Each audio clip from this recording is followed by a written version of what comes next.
Cyan விக்ரமுடைய birthday ஸ்பெஷலாக இப்போ அவருடைய 2 மூவிலேருந்து அனௌன்ஸ்மெண்ட் ரிலீஸ் பண்ணியிருக்காங்க. தங்கலான் மூவிலேருந்து ஒரு ஷூட்டிங் வீடியோ ரிலீஸ் பண்ணது மட்டும் இல்லாமல் அவருடைய 62வது மூவியோடைய ஒரு பெரிய அப்டேட் கொடுத்துருக்காங்க. வீர தீர சூரனுடைய 2வது பக்கம் தான் இப்போ ரிலீஸ் ஆக போகுது. சியான் விக்ரமுடைய 62வது மூவியோடைய டைட்டில் வீர தீர சூரன் தான் வச்சிருக்காங்க. மொத்தம் 2 பக்கமும் இந்த மூவி தயாராகிறத கன்ஃபார்ம் பண்ணியிருக்காங்களே. சியான் விக்ரமுடைய இந்த வீர தீர சூரன் மூவியோடைய 2வது பக்கத்தை ஃபர்ஸ்ட்டாகவே ரிலீஸ் பண்ணுறதை கன்ஃபார்ம் பண்ணியிருக்காங்க. முதல் பக்கத்தை செகண்டாக ரிலீஸ் பண்ணுறதை கன்ஃபார்ம் பண்ணியிருக்காங்களே. இது மட்டும் இல்லாமல் தங்கலான் மூவி ஜூனோடைய எண்டுக்குள்ளே ரிலீஸ் ஆகிடும் அப்படின்றத கன்ஃபார்ம் பண்ணிட்டாங்களே. 2 மூவியுமே ஒரு பெரிய எக்ஸ்பெக்டேஷனில் தான் ரிலீஸ் ஆக போகுது. ஒரு பெரிய ஹையில் தான் அந்த 2 மூவியோடைய எக்ஸ்பெக்டேஷனும் இருக்கு. தங்கலான் மூவியை கிட்டத்தட்ட 1000 கோடி ரூபா பாக்ஸ் ஆஃபீஸ் வரைக்குமே எதிர்பார்த்துக்கிட்டு இருக்கோம். செகண்ட் பார்ட்டாக வேர்ல்டு சியான் விக்ரமோடைய மாடல் மாதிரி இருக்கிறதுக்காக ரொம்ப பெரிய எக்ஸ்பெக்டேஷனும் இருக்கு. எந்த மாதிரி இந்த 2 மூவியுமே அமைய போகுது அப்படின்னு ஒவ்வொரு மூவியாக ரிலீஸ் ஆனால் தான் தெரியும். 2024 செகண்ட் ஹாஃபில் தான் 2 மூவியுமே ரிலீஸ் பண்ணுறதே கன்ஃபார்ம் பண்ணியிருக்காங்க. கமலஹாசனுடைய ஆக்டிங்கில் ரீசெண்டாக தக் லைஃப் மூவியோட ஷூட்டிங் தான் போய்கிட்டு இருக்கு. இந்த மூவிலேருந்து தொடர்ந்து நிறைய அனௌன்ஸ்மெண்ட் போய்கிட்டு இருந்தது. அதாவது இந்த மூவியோடைய கேரக்டரை யார் யாரெல்லாமே ஆக்டிங் பண்ண போகிறாங்கன்றது ஒரு பெரிய சஸ்பென்ஸாக இருக்கு. ஏன்னா இதுக்கு முன்னாடி இந்த மூவிலேருந்து ஜெயம் ரவி மட்டும் இல்லாமல் துல்கர் சல்மான் 2 பேருமே மூவிலேருந்து விலகிட்டு தான் ஒரு அப்டேட் போய்கிட்டு இருந்தது.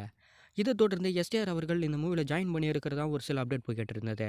மணிரத்னமுடைய டைரக்ஷனில் ஒரு பெரிய வெயிட்டிங்கில் இருக்கிற மூவி. ஏஆர் ரஹ்மானுடைய மியூசிக்கில் திரிஷாவில் தொடங்கி கௌதம் கார்த்திக் வரைக்குமே இந்த மூவியில் ஆக்டிங் பண்ணுறது கன்ஃபார்ம் ஆகியிருக்க.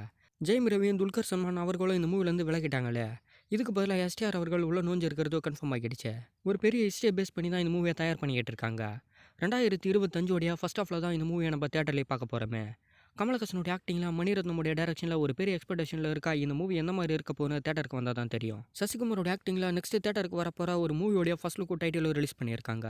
ஃப்ரீடம் அப்படின்னு டைட்டில் வச்சு சத்யசிவாவுடைய டைரக்ஷனில் தான் இந்த மூவி தயாராகிருக்கா. தமிழ், தெலுங்கு, மலையாளம், கன்னடா, ஹிந்தின்னு கிட்டத்தட்ட பேன் டெவைஸில் இந்த மூவி ரிலீஸ் பண்ணுறதுக்கு பிளான் போட்டு வச்சிருக்காங்களே. ஒரு பெரிய பட்ஜெட்டில் சசிகுமாரோட ஆக்டிங்கில் இந்த மூவி தயாராகிருக்குன்னு சொல்லணும். கண்டிப்பாக இந்த மூவி ஒரு பெரிய ஹைப்பில் தான் ரிலீஸ் ஆக போகுதுன்னு நினைக்கிறேன். பேன் டெவைஸில் தயார் பண்ணியிருக்காங்கன்னா ஒரு பிக்கஸ்ட் ஸ்டோரி ஸ்க்ரீன் பிளேவும் கண்டிப்பாக இந்த மூவியில் இருக்கணும். ஆகஸ்ட் 14 அன்றைக்கி நடக்கிற ஒரு மிகப்பெரிய சம்பவத்தை தான் இந்த மூவியில் மெயினாக வச்சுருக்காங்கன்னு நினைக்கிறேன். ஃப்ரீடம் ஆகஸ்ட் 14 அப்படின்ற மாதிரி தான் இந்த மூவியோட டைட்டில் அமைச்சிருக்காங்க. சமுத்திரகனுடைய ஆக்டிங்கில் கண்டிப்பாக அயோத்தி மூவி மாதிரியே ஒரு பெரிய ரெஸ்பான்ஸ் இந்த மூவிக்கு ஏற்படுதுன்னு வெயிட் பண்ணி தான் பார்க்கணுமே. நயன்தாராவும் நிவின் பாலியும் ஆக்டிங் பண்ணுற நெக்ஸ்ட் ஒரு மூவி கன்ஃபார்ம் ஆகி இருக்கிறதா அப்டேட் போய்கிட்டு இருக்கா. 2019 2 பேருமே சேர்ந்து ஒரு ஃபேமிலி லவ் ஸ்டோரியில் ஆக்டிங் பண்ணியிருப்பாங்க. ரீசெண்டாக இப்போ இவங்க 2 பேருமே வேறு ஒரு மூவியில் ஜாயினிங் ஆக போகிறத கன்ஃபார்ம் பண்ணியிருக்காங்களே. இதுக்கு மேலே தான் அந்த மூவியோட அப்டேட் எல்லாமே கொடுக்க போகிறதாவும் கன்ஃபார்ம் ஆகியிருக்கா. இந்த மூவிலேருந்து அடுத்த கட்ட அனௌன்ஸ்மெண்ட் ரிலீஸ் ஆனால் தான் தெரியும் இந்த மூவி எப்போ ஸ்டார்ட் ஆகுது அப்படின்னு.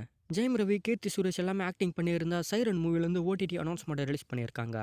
டிஸ்னி ஹாட்ஸ்டார் ப்ளஸில் வர ஏப்ரல் 19 இந்த மூவி ரிலீஸ் ஆகிறத கன்ஃபார்ம் பண்ணியிருக்காங்களே. தமிழ், தெலுங்கு, ஹிந்தி, மலையாளம், கன்னடான ஒரு பேன் டெவைஸில் தான் இந்த மூவி ரிலீஸ் ஆக போகுது. தேட்டரில் ரிலீஸ் ஆகி ஓரளவு நல்ல ரெஸ்பான்ஸை ஜெயம் ரவியோட ஆக்டிங்கில் ஏற்படுத்தி இருந்தது.